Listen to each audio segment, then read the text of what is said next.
Hello everyone, it's an honor to welcome you to this dialogue in our series El Emergente. My name is Tallulah and together with Ariel Castro-Martinez, I am part of the dialogue of emerging leaders of Australia and Latin America. This initiative seeks to strengthen international cooperation between regions through the next generation of leaders. COVID-19 has caused us to change the way we think about dialogues in order to continue building ideas and possible lines of cooperation. So that's why we've created this series of virtual talks to keep us active and in company during the pandemic. Today we welcome Dr. Fernanda Peñaloza, Senior Lecturer in Latin American Studies and Chair of the Spanish and Latin American Studies Department at the University of Sydney. She coordinates SURCLA, Sydney University Research Community for Latin America. She is a Latin Americanist with a strong background in critical theory and expertise in the field of Latin American cultural studies. Many of her publications focus on Latin American cultures and their interconnections with Australia. Through her work, she is constantly seeking to understand interactions and influences that are neither limited by national boundaries nor restricted to the north-south axis, which is still the predominant paradigm in the field. Her most recent publication is Mapping South-South Connections, Australia and Latin America. Without further ado, I'll let Tallulah ask the first question. Thank you so much for joining us, Fernanda. Thank you for inviting me. So just to start off, could you please tell us a little bit about yourself, about your work and your current projects, and maybe what your Latin America-Australia connection is?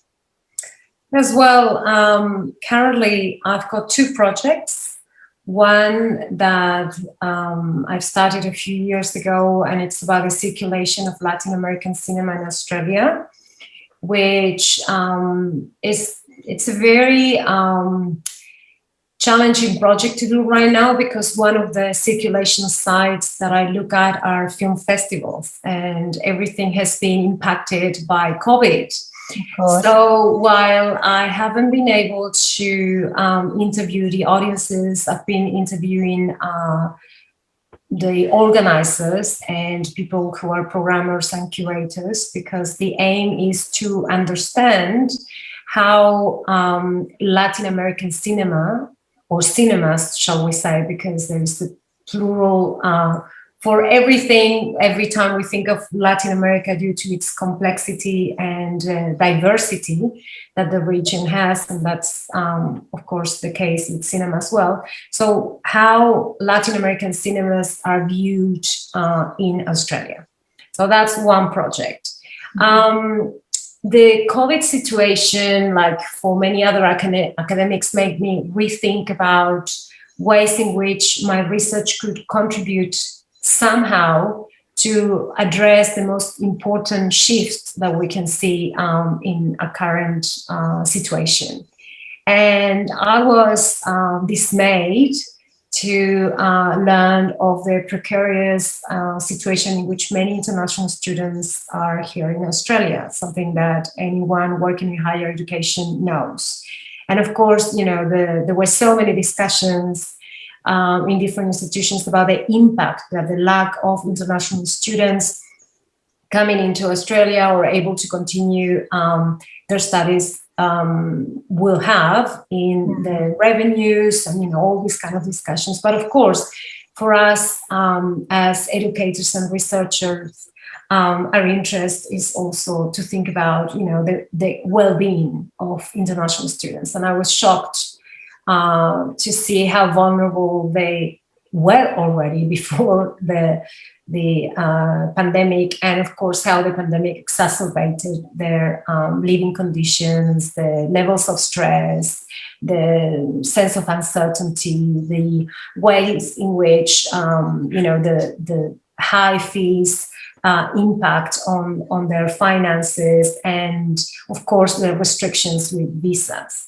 So I knew that there was research being carried out, but specifically targeting Latin American students, there were any.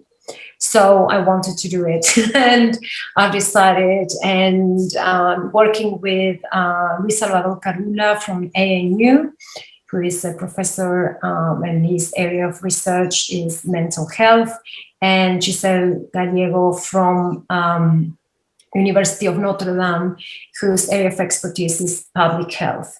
So I'm carrying out currently the interviews. I've only done 4, but I've also attended events, and I've been, getting to know the Latin American communities within the student cohorts that are stranded here, especially in Sydney.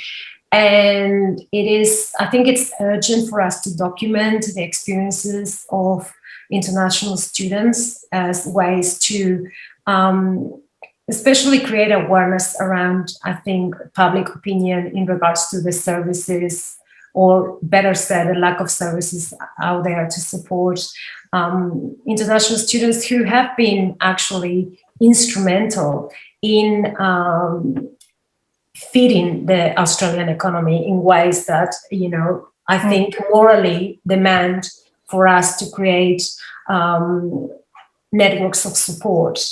And they do feel a little bit let down by the government. They do feel a bit let down by the society. And as an Australian person, I always say this, my students laugh that, I'm very proud of having a kangaroo and an emu on my passport. And I know that my accent says I'm not Australian. I do feel part of this country, and it does hurt me to hear that they feel so neglected and like, no one cares.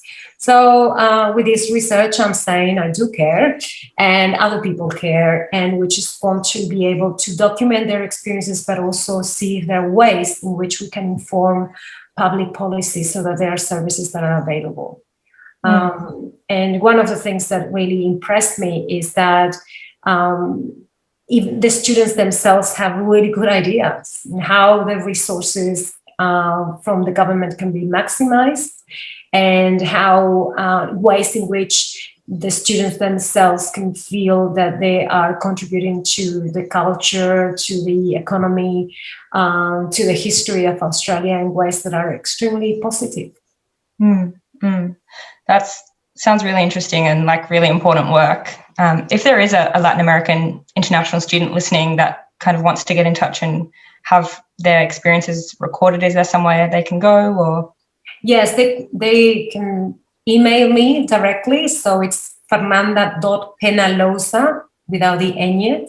I lost it, at sydney.edu.au. And I'll be very happy to send them all the materials with the information. And at the moment, we're carrying out the interviews via Zoom.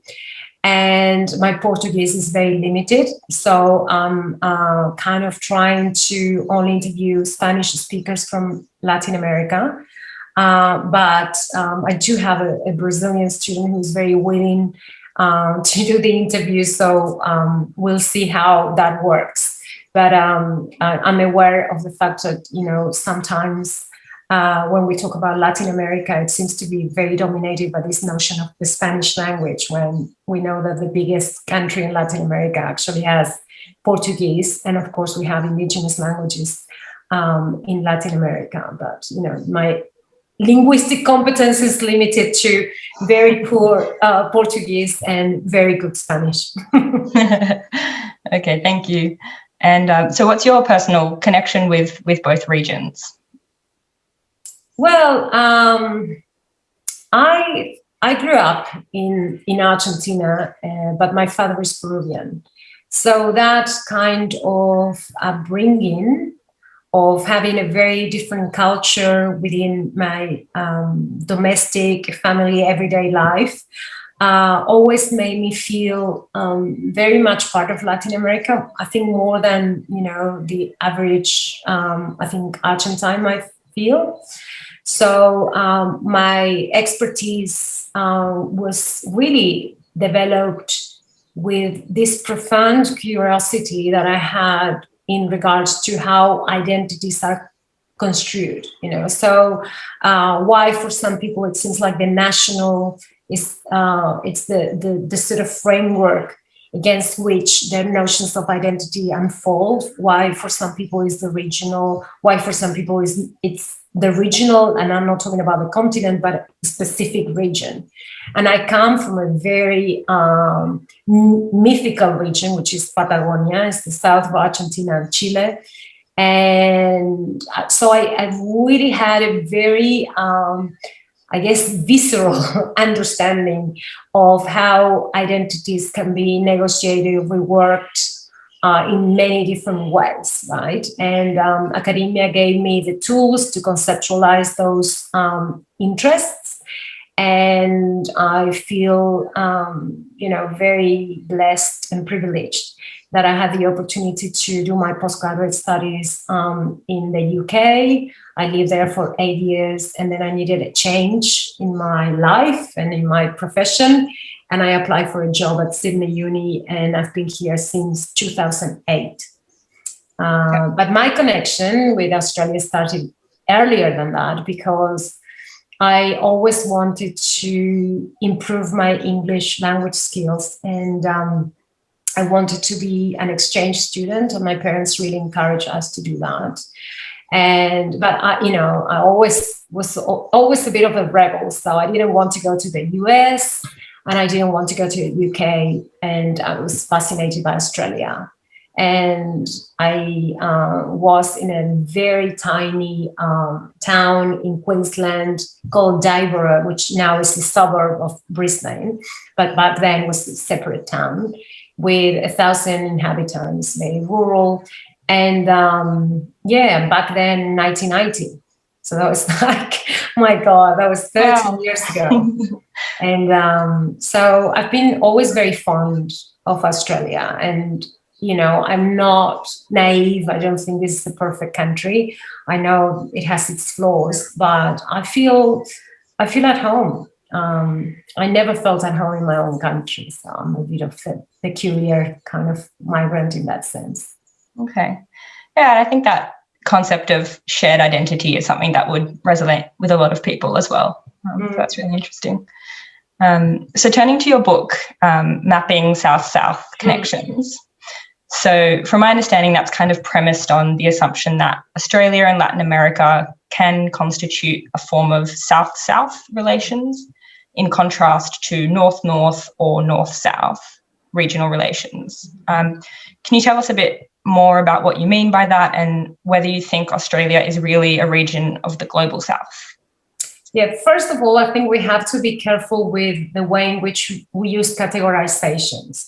So we say Latin America because we cannot put, individual countries on a title. And in the introduction, Sarah Walsh, who is the co-editor of the volume, and I are very careful of, implying that we're really covering the whole of Latin America.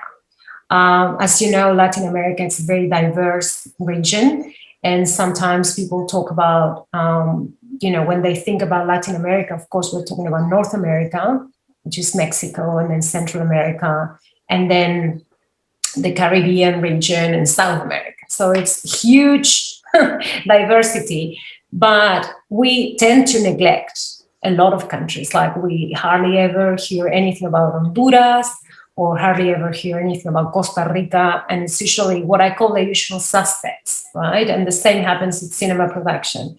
So in general, when we think about Latin America and in relation to Australia, we think about Brazil, we think about Mexico, Argentina, Chile, and a little bit lately now Peru or Colombia, but that's pretty much it. So obviously, we have to be careful with this term of Latin America.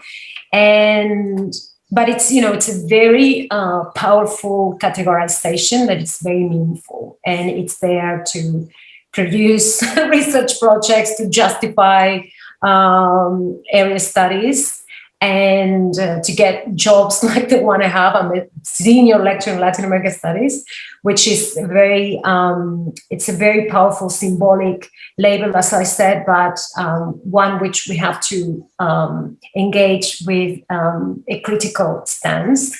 And then when you were talking about, the South, we use the term in the book in a way that it's provocative, I think, because it is a geopolitical space. Of course, Mexico is not in the South, it's in the North, right?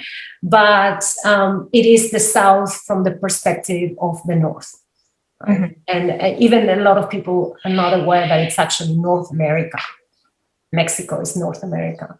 So I think the idea of the South means that it's not at the core, it's not the dominant culture, it's not the dominant paradigm of knowledge production that we seek, but it's kind of trying to think about it in terms of unsettling dominant perspectives on social, historical, political issues. And I think in that sense, there is a lot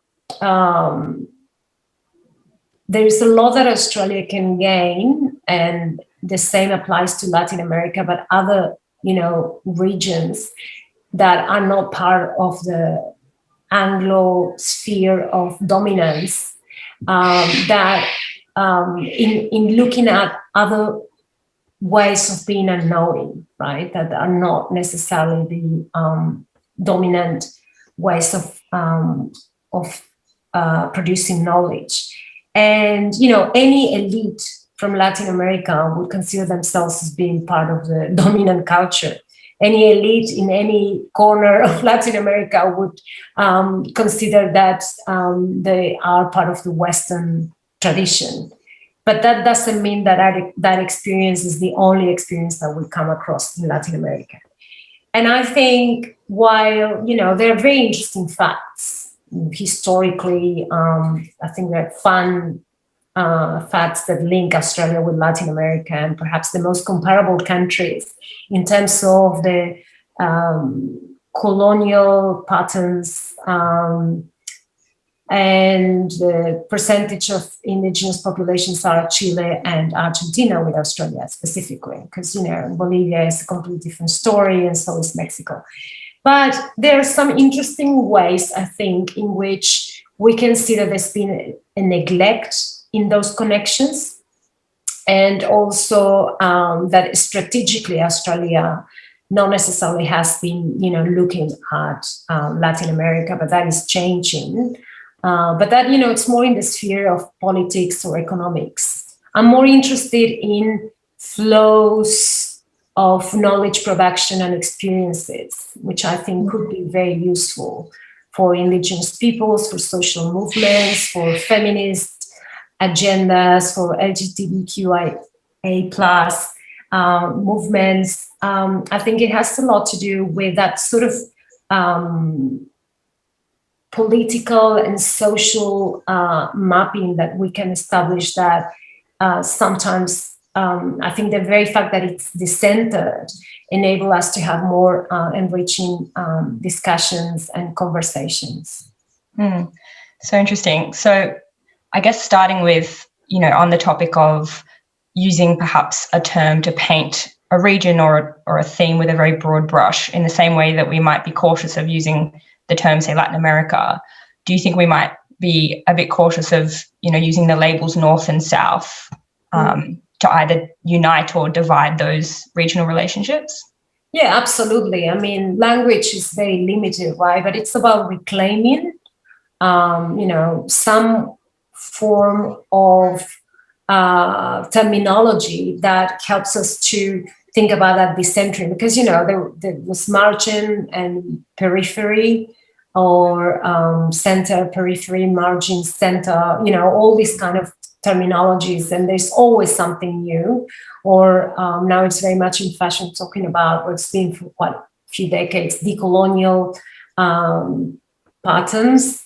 But I think it is limited, and that's why you have to look at cases where you can see that there is a kind of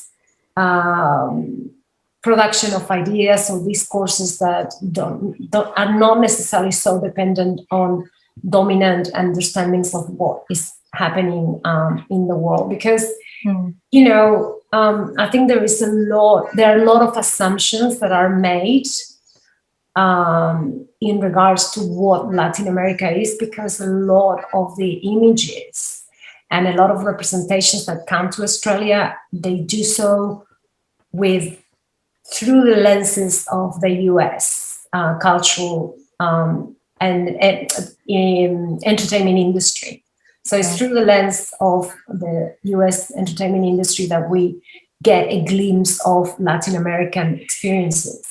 And that, to me, is limited, because there are people who not only live here, but there are people who live over there who are actually producing knowledge that I think it's very important to understand the complexity of the cultures that we live in, where global processes have local impact. And with that, I'm talking about the concept of transculturation, which was actually coined in Latin America by Fernando Ortiz in the 30s in Cuba, talking about how hybridity was reworked by Nestor Garcia Canclini, talking about the theory of dependency, the pedagogy of the oppressed by Paulo Freire, extremely important ideas and perspectives, which I think are at large ignored by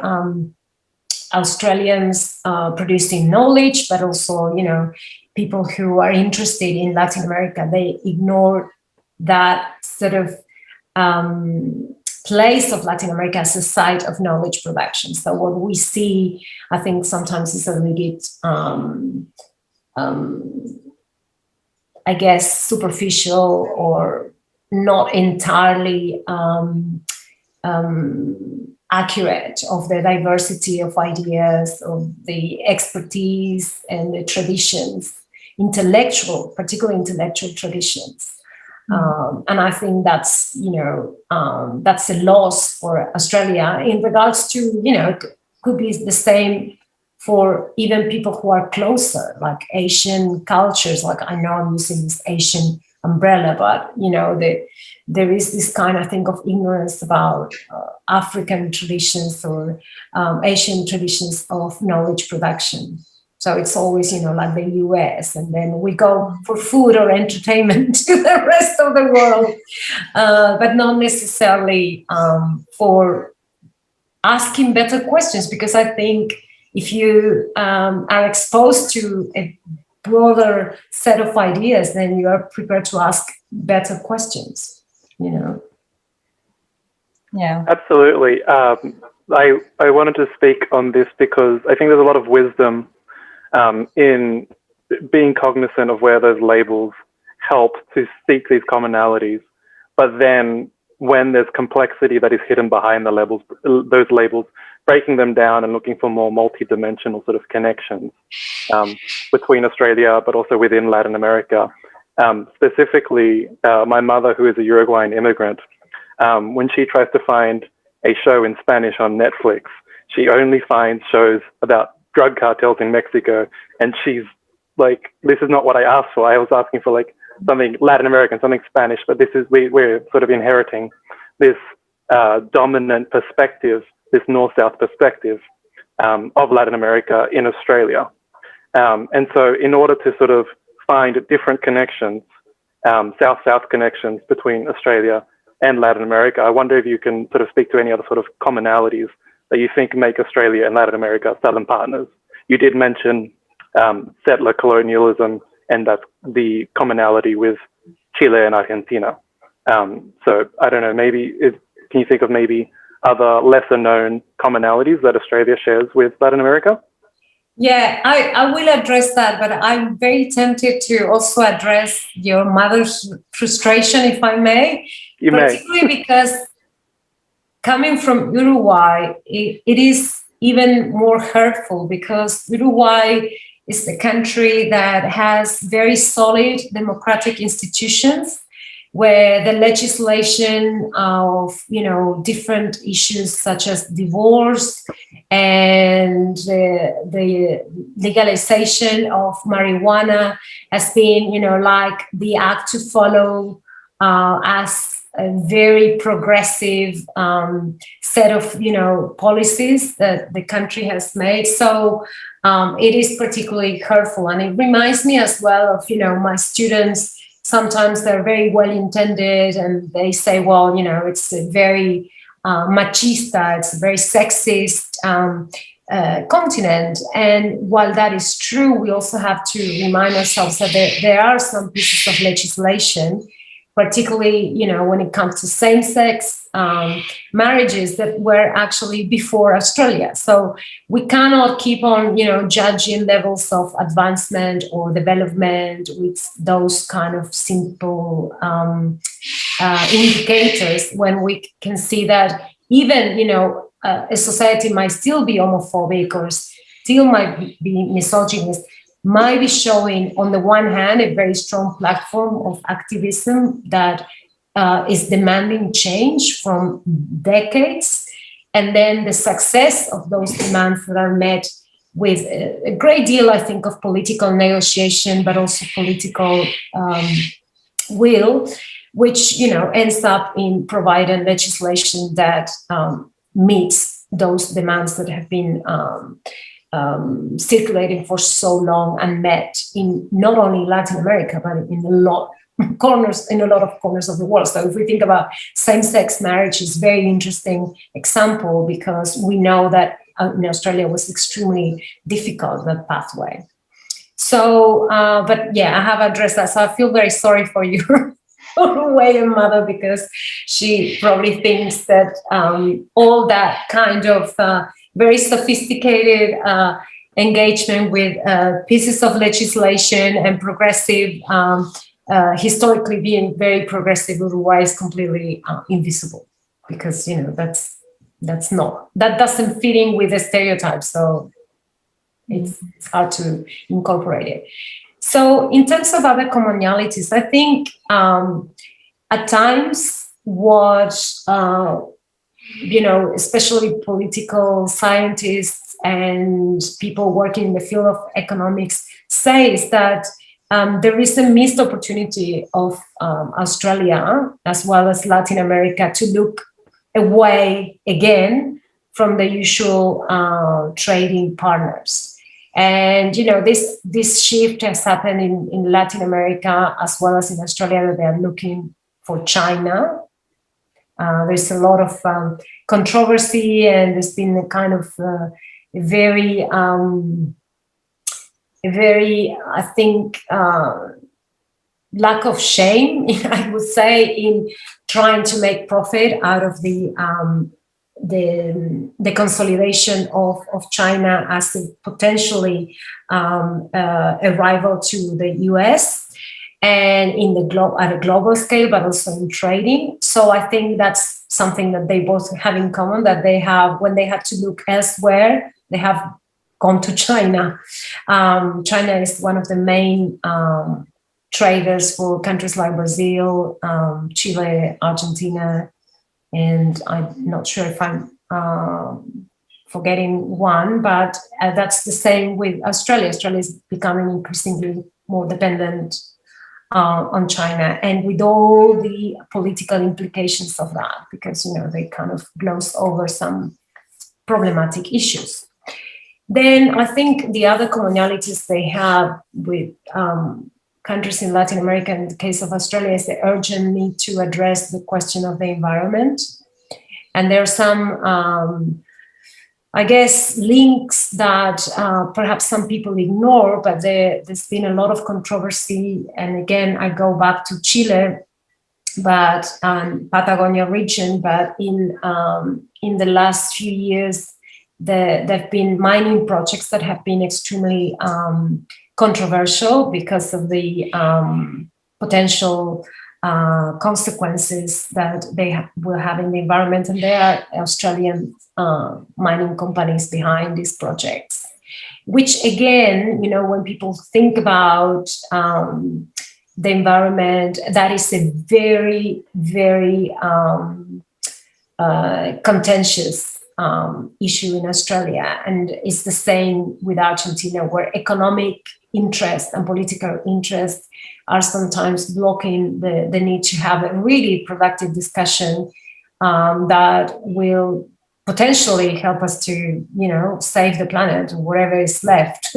So I think, you know, environmentalists coming from Latin America and Australia would have a lot of I think, to gain from conversations, because there is diversity in the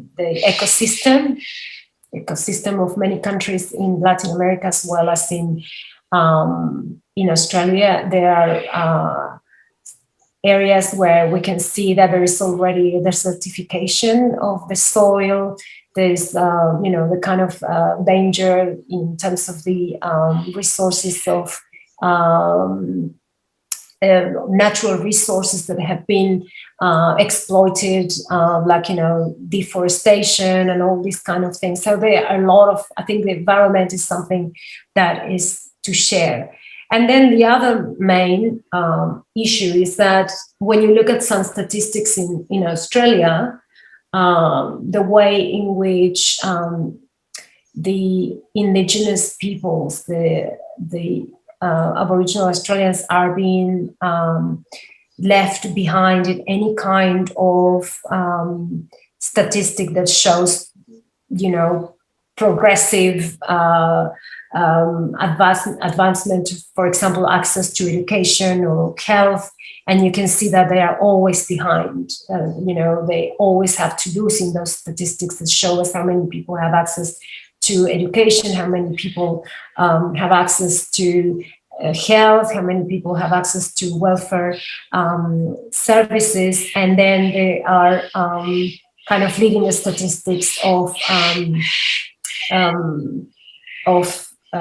imprisonment, or, you know, the way in which demands of indigenous peoples are criminalized, or their environments that are kind of seen as clashing with political and economic interest. And that is something very similar. And I think, you know, that is a global issue. And I think both in Latin America and in Australia, we can see that there is a very transnational approach from indigenous leaders, in the sense that they have created themselves these kind of dialogues where we can see that there is that global threat that has to do with, you know, the way in which there is interference of their natural resources, there is interference in their social organizations, in their culture. And, you know, historically, I think that sort of colonial debt and the lack of a proper acknowledgement, and it's a common factor. Although, of course, we have exceptions. Bolivia would be a case, Ecuador would be a case, and of course there is the acknowledgement in the constitution of the pre-existence of indigenous peoples in most countries in Latin America. But that, you know, the formal acknowledgement doesn't mean that there is no discrimination and unfair treatment, criminalization of demands. So I think that's another big area in which cooperation, exchange of ideas, expertise and experience could be very beneficial. I completely agree, and sort of tying all together the impacts of projects in the national interest on the environment, on Indigenous communities, on local communities. Do you think there are any lessons that are being learned on either side of the Pacific within these communities, or with how governments respond to sort of the issues that sort of result from the disharmony in these development projects or these projects in the national interest, and how it impacts the lives of, for example, people in the Amazon rainforest, or the Mapuches in Patagonia. Do you think any lessons are being learned there? I think it's very hard because many of these demands are only met as long as they don't challenge the sovereignty of the state. Mm. And that is something that is going to be very hard for countries to accept. There are some instances in Mexico that we can see that the Zapatista movement brought about autonomy of some sort in certain communities, which I think would be a model to look more into detail. But in general, the big problem is that the demands of ownership over land and sovereignty clash with the authority over the state of these of federal and local governments. So it's a very hard. I think it will take a long time to work out a way in which these demands could be met. Because there's a lot of stake. There is the authority of the government, but there's also the economic interests. I think the lesson is how difficult it's been, which sounds a little bit silly said that way. But I guess the other thing is that there are fractures within indigenous movements as well. There are people who don't want necessarily absolute autonomy. And there are those indigenous communities where they are satisfied with coming to some kind of negotiation. And they find themselves at times supporting sometimes projects that for other sectors of the community imply a destruction of the environment. I mean, there are conflicts within indigenous peoples themselves that also we have to acknowledge. It's not all harmonious and that, there's only one agenda. There are a lot of different agendas that are put on the table, and that's why I think it's very hard to negotiate. I think we need more women in every single sector. We need leadership that is about looking after the interests of communities as opposed to individuals seeking a slice of the pie, and when I say women, I don't necessarily mean men are the culprit of everything. I think it's patriarchal structures, systematic discrimination, the greed that we see, in companies that really don't have the interests of indigenous communities at heart. It's really about profit. So you need a strong state that steps in and looks after the well-being of the citizens, and you need policies that look at incorporating the voices of the people whose governmental actions you're going to be impacting on, and that is not necessarily happening. I think there needs to be more dialogue, more consensus, more consultation, proper consultation. And that's something that I think is lacking in many contexts. Definitely. Yeah. It's interesting to discuss those commonalities. I think, the potentially problematic relations with Indigenous communities, the overexploitation of natural resources and things like that in these types of conversations, because they do exist. But I know that in your book, you speak about the fact that there is also perhaps socially a prominent kind of preconceived idea of Latin America from Australians. There's kind of this generalized disinterest, and you actually seek to challenge that. So do you think that there are connections that are overlooked and deserve reconsidering to kind of maybe subvert that commonly preconceived idea? Yeah, one of the things that I think it's important to highlight is that this book is an academic book. So we are talking about the fact that, as opposed to what happens in an academic context in the UK or the US, I'm very familiar with the UK, and of course Sarah Walsh was coming from the US context. It's almost like you have to justify the importance of Latin America within the Australian academia. So it comes from that, the kind of automatic association that is made between people who are working in area studies in general. It's not just Latin America. I think it's a very peculiar characteristic of Australian universities, Australian research production, where area studies are not necessarily looked in a positive light, and also that people working in in languages and cultures are viewed as people who are teaching languages, and that's it. Whereas where we come from is that language is a vehicle, but we come from a very rich tradition of interdisciplinarity, which I think is quite enriching. But I think it's very, it has to do with the way in which Latin American studies were set up in Australian universities.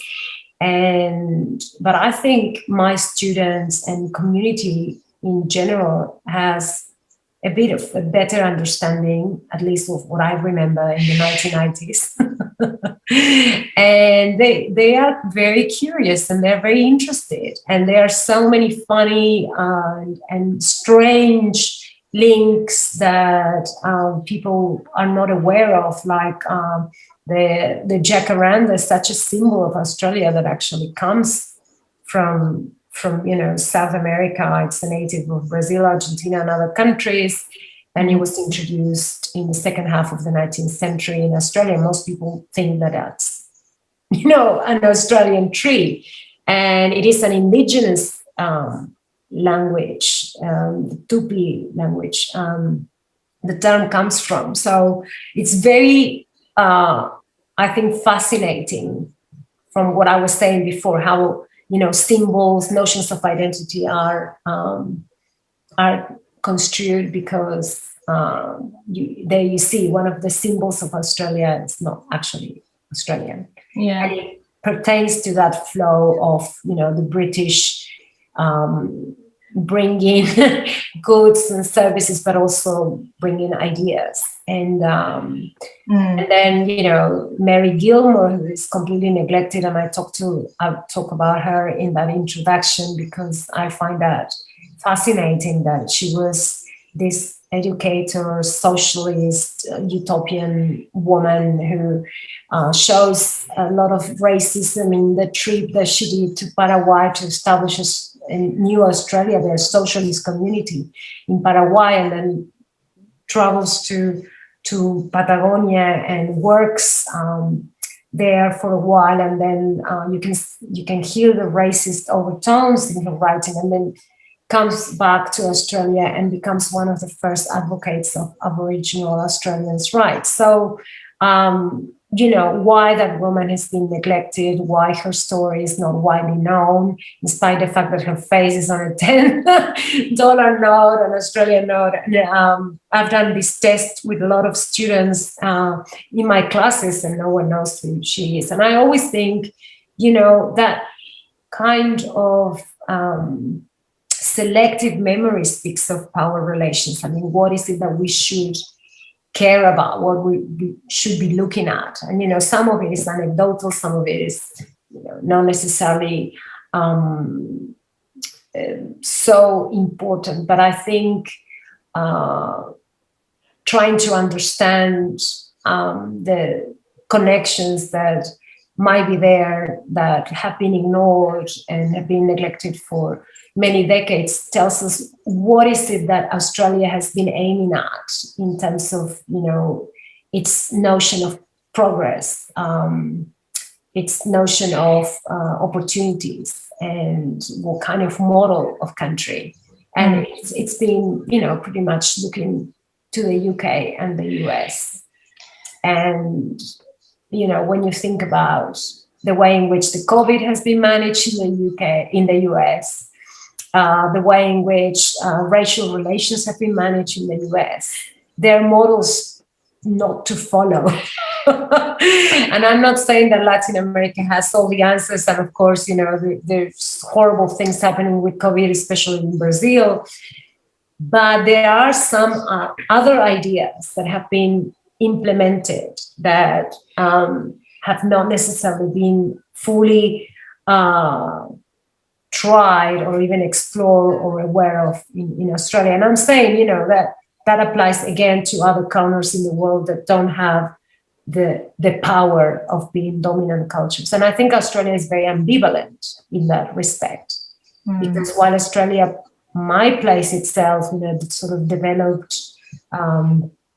it's a developed country, it's a first world country, there are many ways in which we know that globally, and the global scene, it doesn't have that kind of way in terms of the influence of politics.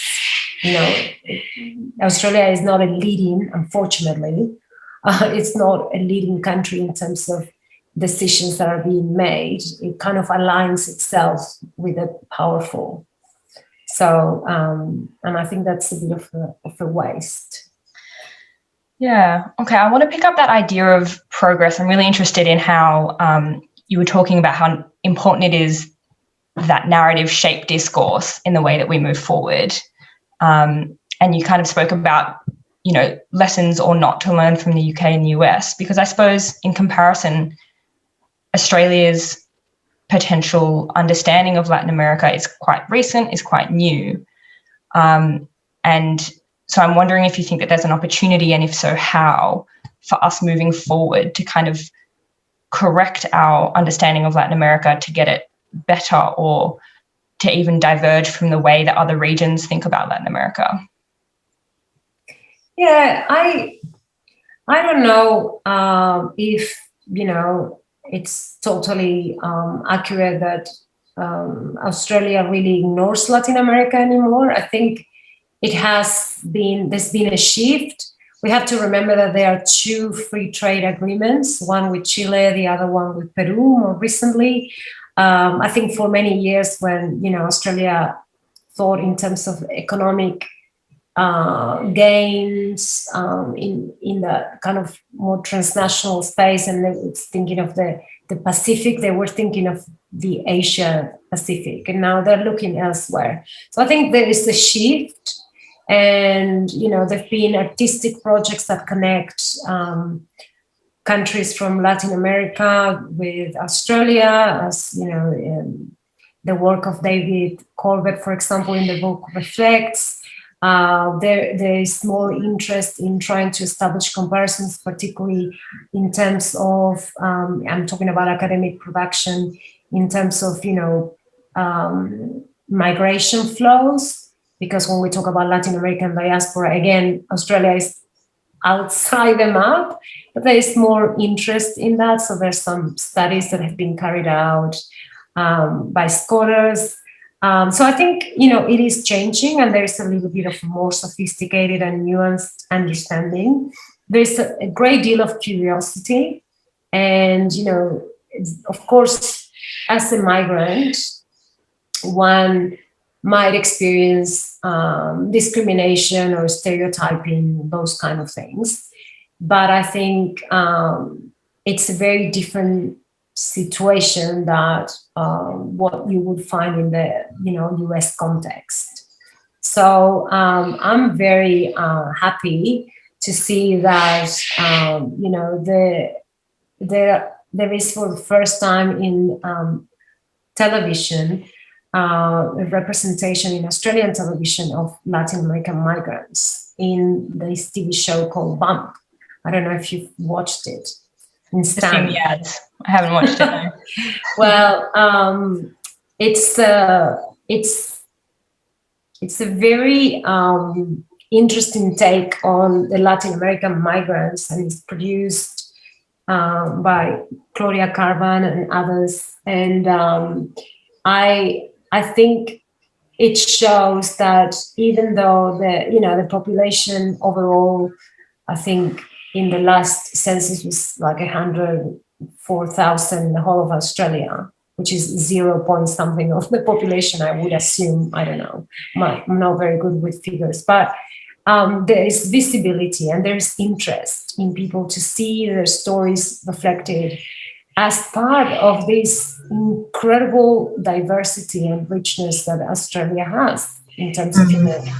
We are multicultural, we are multilingual, but we just need more stories, I think, produced in Australia where those multicultural and multilingual experiences are reflected, and that includes Latin America and amongst all the other more numerous communities that we have.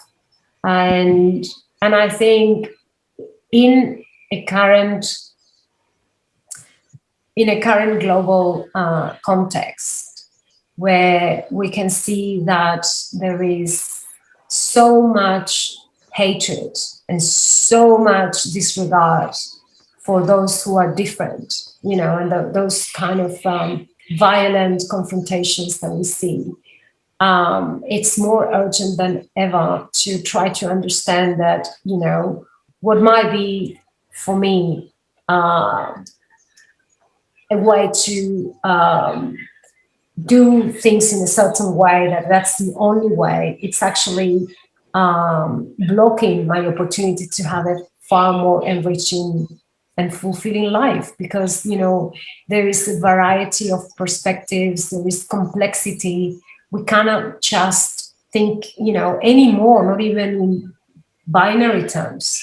It's wonderful, especially young people, that they fully embrace the possibility of not even fitting within those gender conventions. And so while we keep thinking that there is that some individuals should be privileged or have more opportunities than others because they belong to the dominant culture, and I think that if Australia takes time to understand other cultures in depth, not just having something exotic in the menu or dancing some challenging music, then if we really sit down and talk about ideas, we might come up with very creative solutions, because we really need more ideas to work out how we're going to get out of the situation we are in, which is extremely challenging. And we talked about, especially in the environment, I think it's a very concerning, urgent matter, and the pandemic is going to leave an even more uncertain outlook, particularly I think for young people. So yes, I think it's very important to have this kind of cross-cultural conversations and see how things can be done differently. I had the experience of how important it is for people to be trained professionally in the health sector so that they can communicate in other languages. I had a very challenging period where my father had a horrific accident here in Australia and was in a coma. And, the very fact that a doctor or a nurse cannot understand whether a person is following a command because they don't have the language to do that.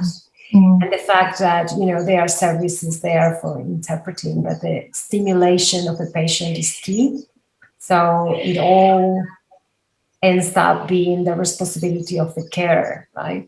And yes, I mean, people talk about the language competency as if, people who are here require their languages because they're lazy or because they move here and they don't speak English properly.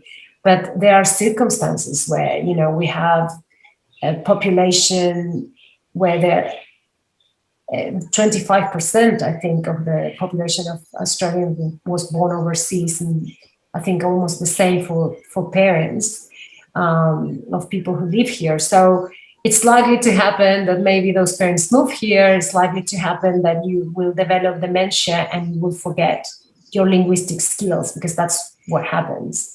So, and I think understanding the culture, understanding the language, and learning about how other ideas are conceived in other countries, it's a very important way to have a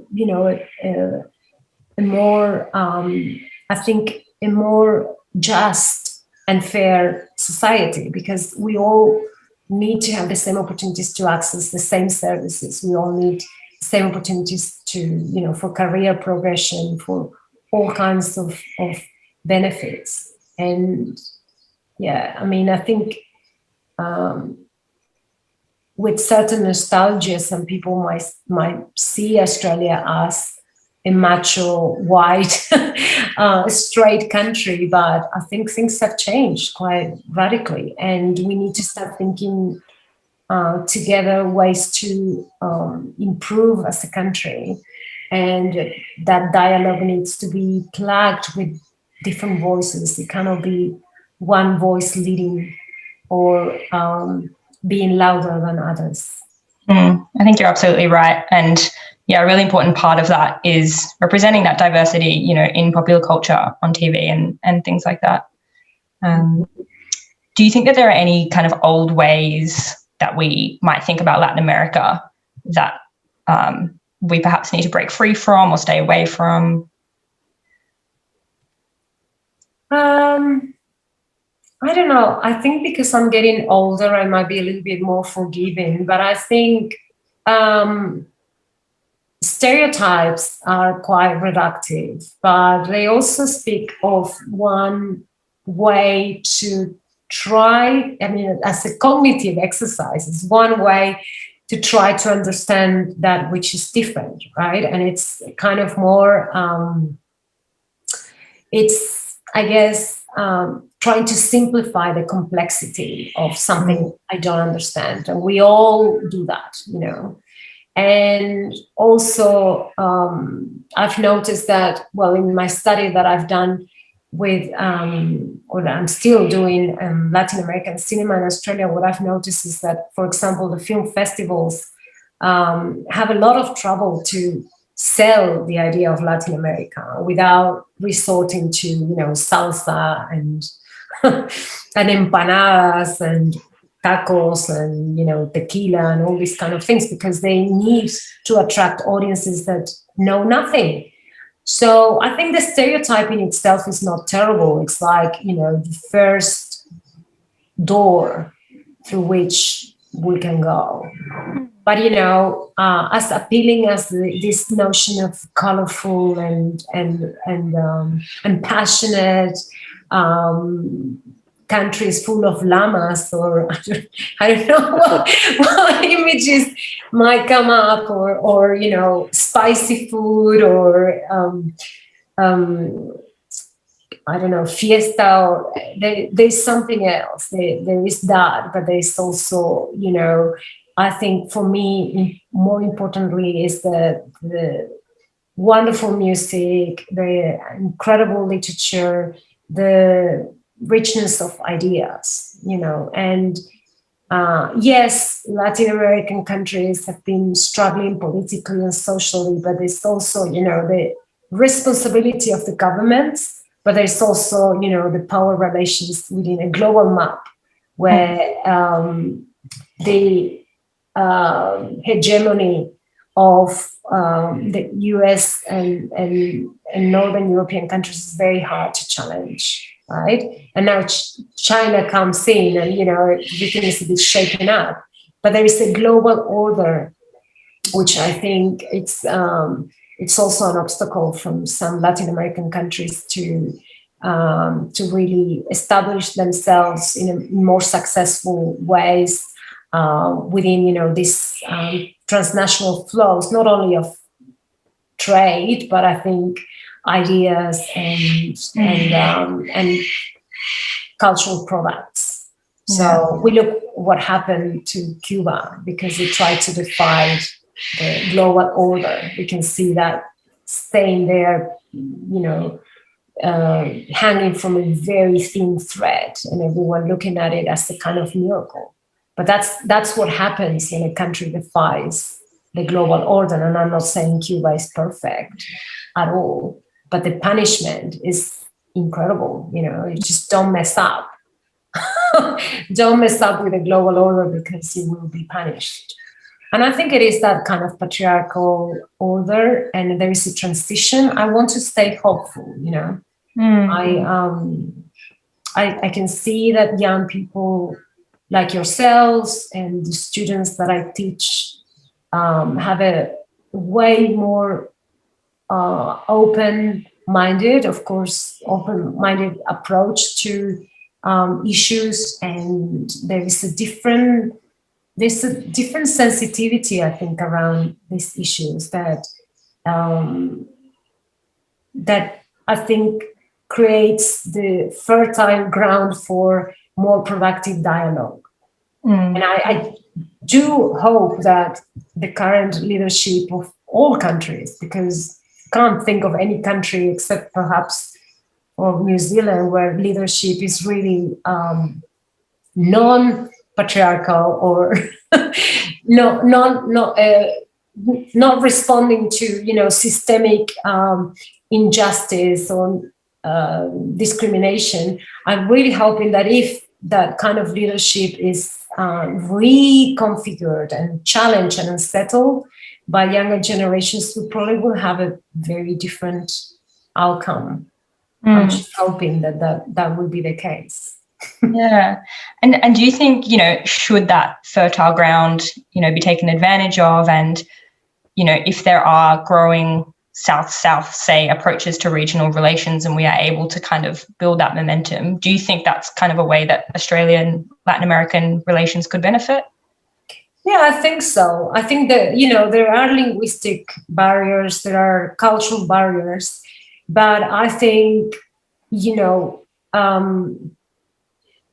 there is a sort of kind of very ingrained sense of the need to express dissent in Latin America in the public arena, and that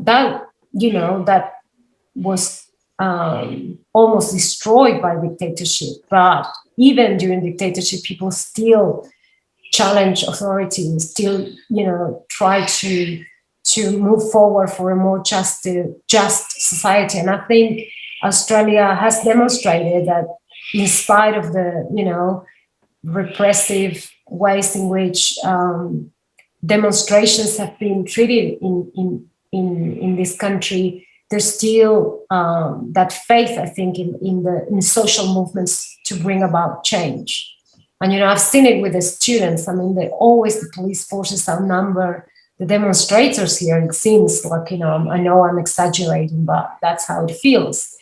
But then when you look at, how people were mobilizing with the climate change, they were mobilizing with Black Lives Matters, you can see that there is, and they are led mostly by young people and women. And that, I think, gives me hope that, if we are able to meet those demands, if every time there is an injustice like what is happening now in Parliament, which is very similar, I mean, this violence against women, the feminicides that are happening in Latin America, domestic violence, all that, of course, is not at that scale in Australia, but we can see it, And sadly, I've seen the level of exploitation and the sexual violence also reflected in some of the interviews that I carried out with Latin American students. Those things happen here in Australia. So, I think there is a lot for us to think about in terms of how do we challenge these structures that are enabling these horrific actions to take place and the level of impunity in which we see them. So I just really hope that more younger people step up and keep on, drawing attention to these issues and really try to get into spheres of influence and power. We need more diversity in the conversation, I think. Diversity in terms of, gender, social class, culture, really diversity. Just kind of, as I said before, we cannot have one voice leading the debate or one voice being louder than others. For sure. On the topic of young energy sort of culminating and trying to challenge some of these dominant structures that may limit the expression of Latin American communities, cultures, powers, ideas, knowledge production, and relationships with Australia. I'm thinking in particular maybe of the Pañuelo Verde movement in Latin America. Do you see some energy growing in Latin America on that side of the Pacific to help strengthen sort of their voices and their connections with Australia?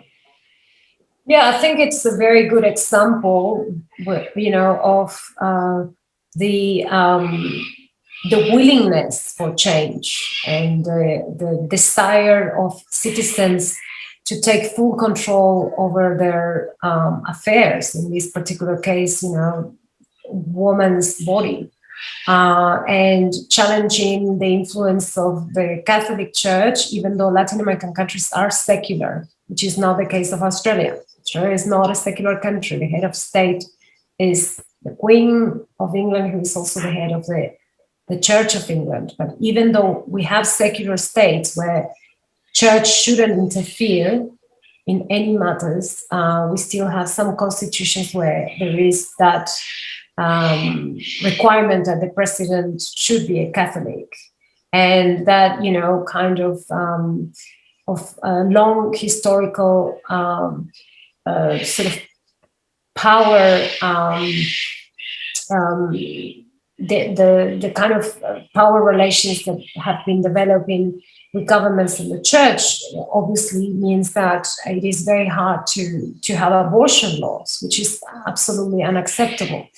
But I think women over and over again show their leadership. This is not attached to any political party. This is truly a movement that starts, with women who are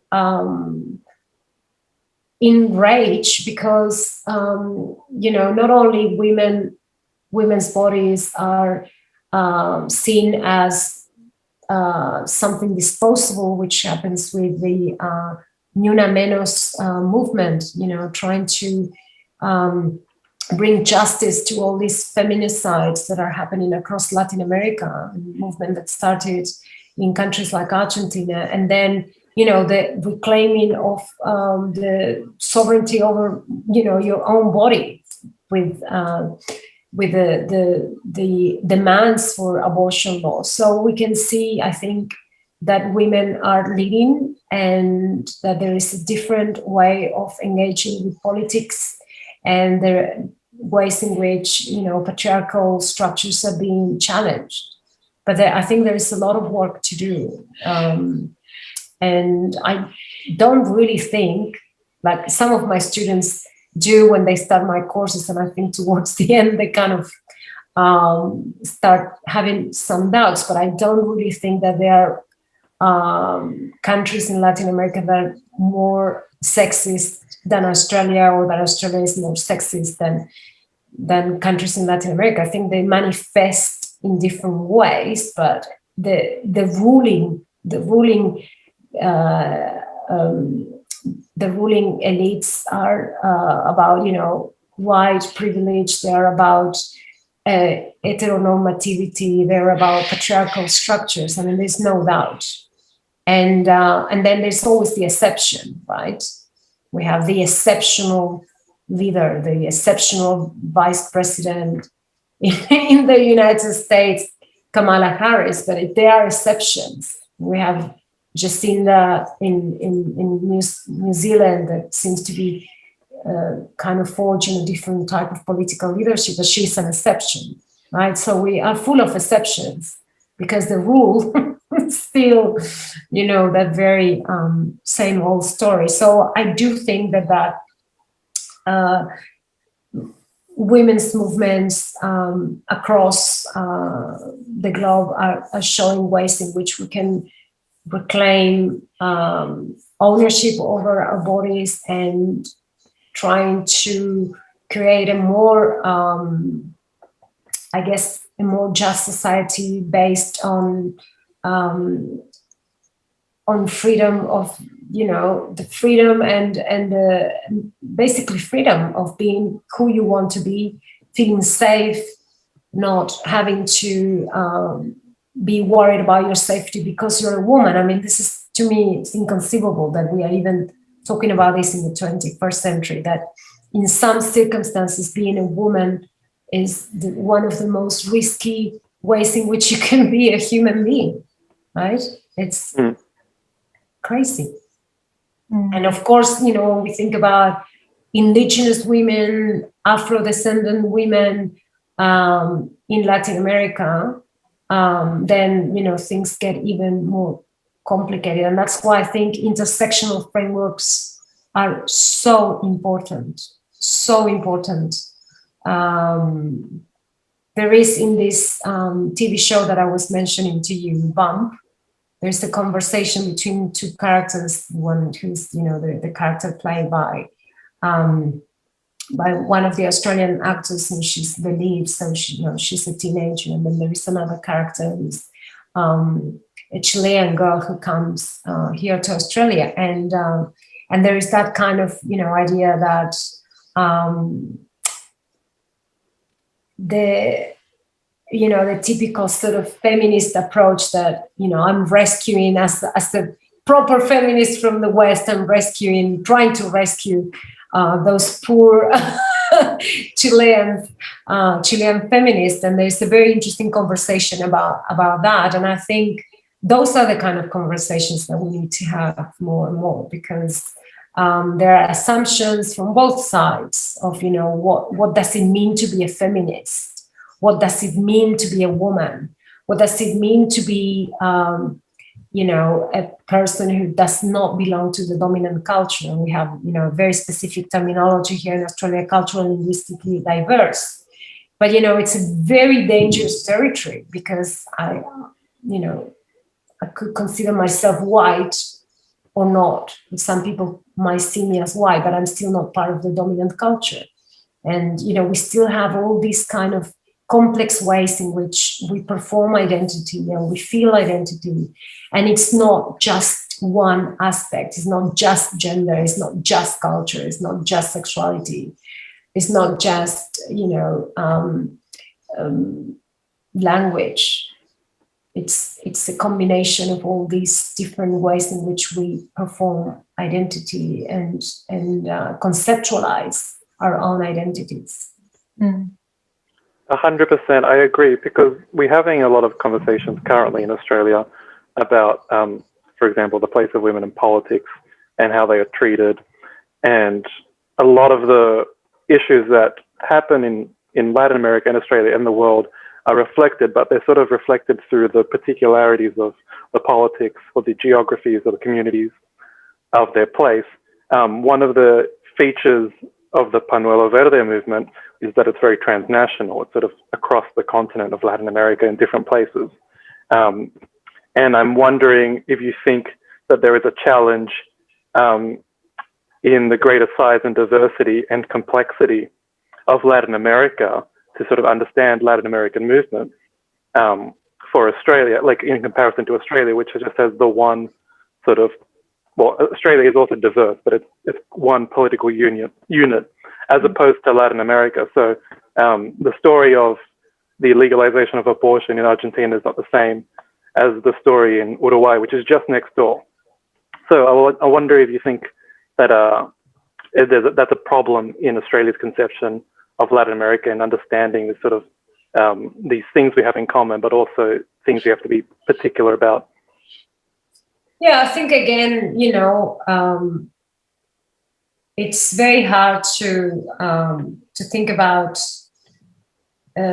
sort of social movements as replicating or mirroring each other. I think obviously there are global forces at play, but there are things that are quite particular. If we think, for example, of the women's movement in Argentina, which is what I'm more knowledgeable of,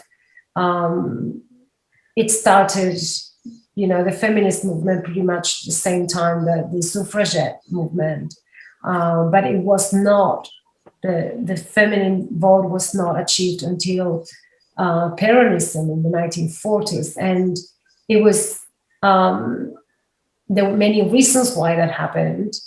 And you cannot say that that was a fault of the, women's movement. So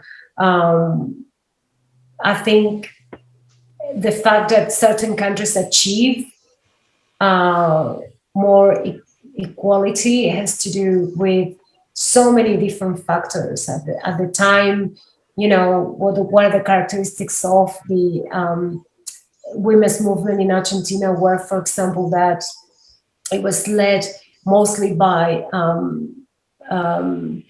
socialists and anarchists, and then that kind of political forces were successfully dismantled by governments, and then there were women from the elites who were feminists, and they didn't really see themselves as part of society overall, and the working classes didn't identify with them. So there were a lot of fractures in that women's movement. And what Peronism did was take advantage of those fractures and came up with this sort of very appealing notion of unity of working class women. And of course, the working class women were extremely numerous. And they knew that if they were going to vote, they were going to secure the victory of Perón.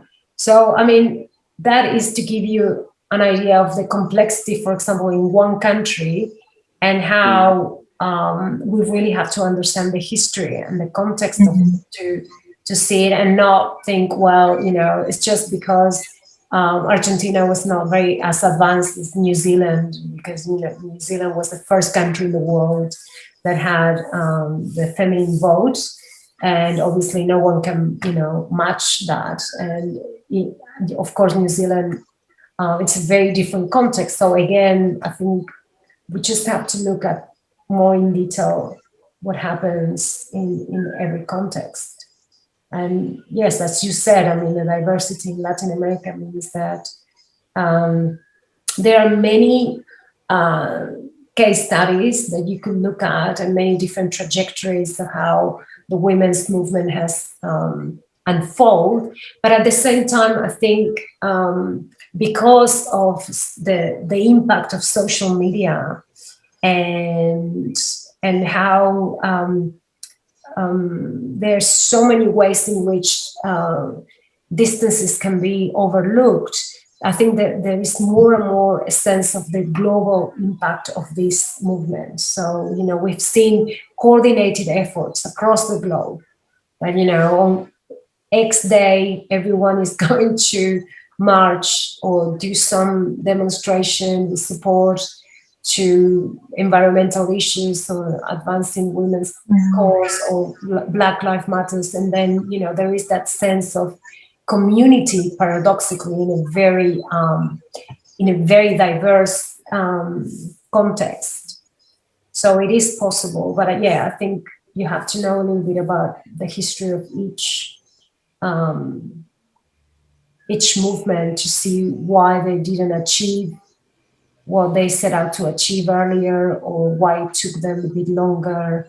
And, you can see that with Uruguay, like, it's, as I was saying before, it's like presented as an exception, but also Costa Rica is presented as an exception for other reasons.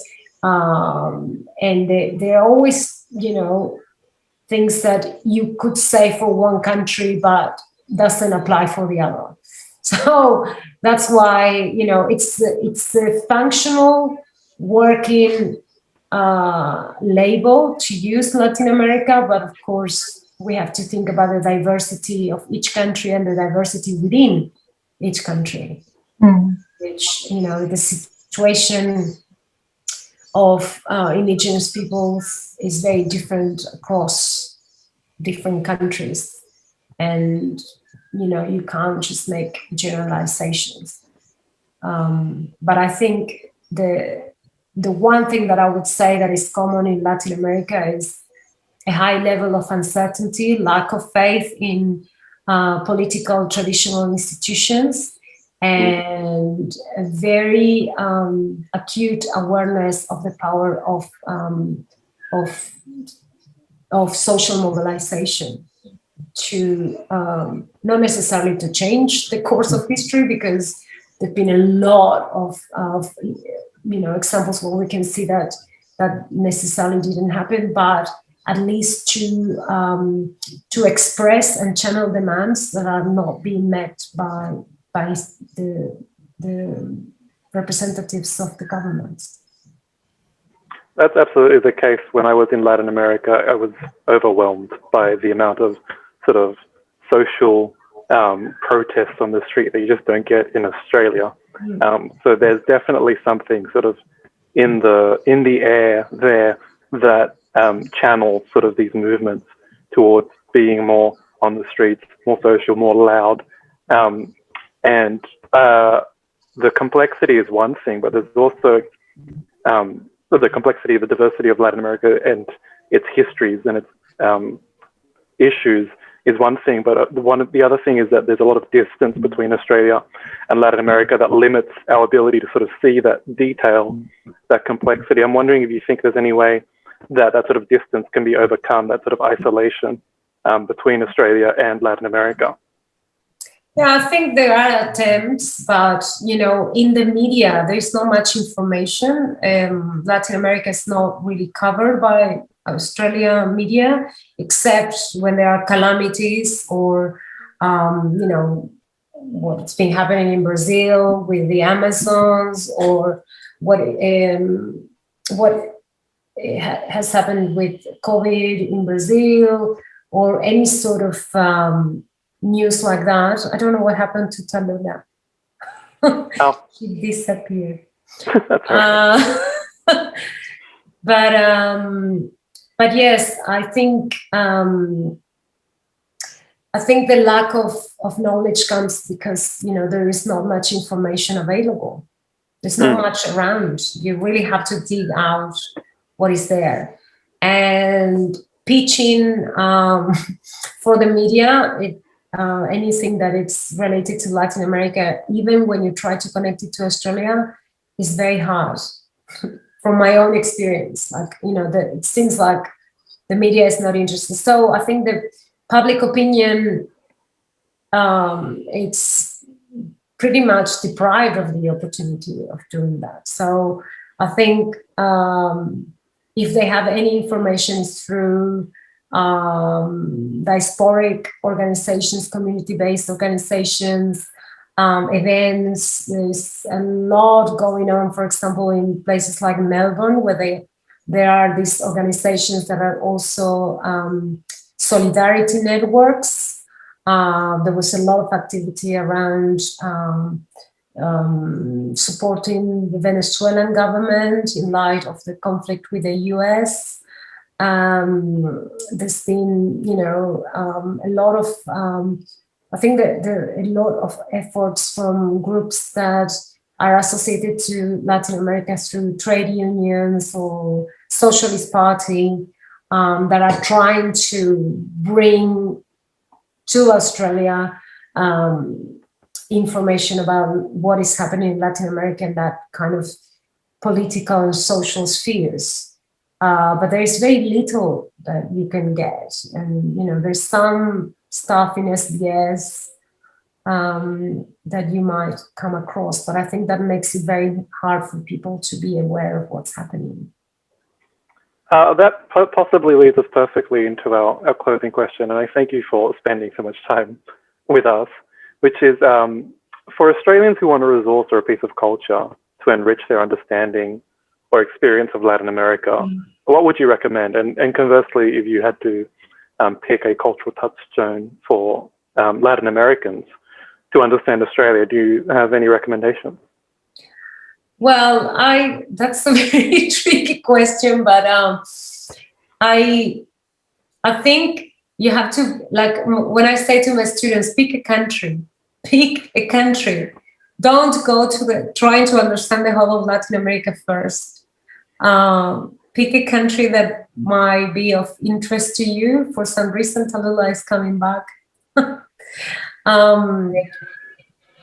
Pick a country that might be of interest to you, and there's a very good selection of books. There's a series called The Latin American Reader by Duke University Press, and they have a reader for each country. So there is a selection, all this is in English, of course, a selection of important texts that go from, the pre-Columbian times to the present day, where you can see, main politicians, main philosophers, main writers, main historical events. But I think I would pick a country before trying to attempt to understand the whole of Latin America. And then, there are some iconic writers that people probably are aware of, and, some classics of Latin American literature. Most Australians are familiar with Gabriel Garcia Marquez and Isabel Allende. But if you want to venture a little bit more, there's such a range. But I think there's some important women writers that usually get neglected. So I would also start, except for Isabel Allende, she was in Q&A. She was. Yeah. So that was quite impressive. I haven't watched the episode, but I want to watch it. Someone like Gabriela Mistral, who was the first Latin American woman to win a Nobel Prize, and she was also an educator. There's, a lot of music that I think it's quite important in terms of the political message, but also the rich tradition of poetry in the lyrics, which I think are quite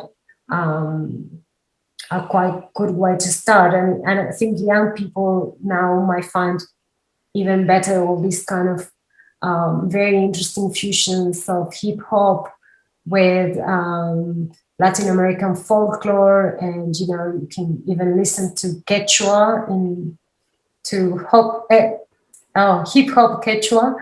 I'm forgetting the name of the performer. It's not really my genre, I have to say, but it's quite interesting what is happening with young people, and I think music it's a very good window to try to understand the culture. So there are many things that I would recommend, but it's quite vast. I would say that the starting point would be a country, and then you can look at some prominent writers or interesting personalities, even people like Jose Marti, I think, or the writings of Che Guevara. I think they're very enlightening of the things that were being discussed. Well, in the first case, in the second half of the 19th century, early 20th century, and then, of course, in the second half of the 20th century with Che Guevara. There are a lot of interesting writings that have been translated into English that people can get hold of. I don't know, it depends where your interests are. I mean, in terms of relations with Australia, there is a collection that predates the volume that I published, which is Australian Latin American Relations by Elizabeth Cass, and there are very good articles there that I recommend for people to know about migration patterns, cultural connections like music. So yeah, I don't know if that answers the question, but absolutely no. I think that's a great. I'm going to steal that answer in the future of pick a country, pick a little region, pick something that interests you, and zero in on that, because as we've learned and should already know, that Latin America is diverse, it's big, it's old, it is rich. So you need to sort of follow a passion down a rabbit hole, and I think that's probably the best way to do that. That may be through music or through an intellectual curiosity or whatever it may be. But yeah, anyway, I'll let Tallulah wrap it up, I guess. Look, we just wanted to say thank you so much, Fernanda, for taking the time. I think it's been incredibly enriching to have your expertise. So thank you so much for joining us. Thank you very much. It's been very enlightening for me as well.